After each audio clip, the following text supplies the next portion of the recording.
binagoong pork with talong.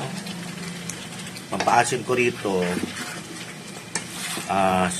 sinigang mix ang aking ginamit na pampaasim with a twist with calamansi din. Ayan. Kain po.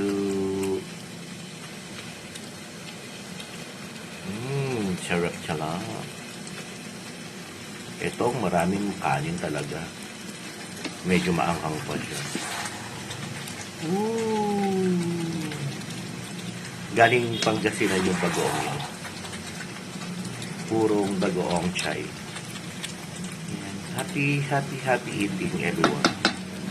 Bye!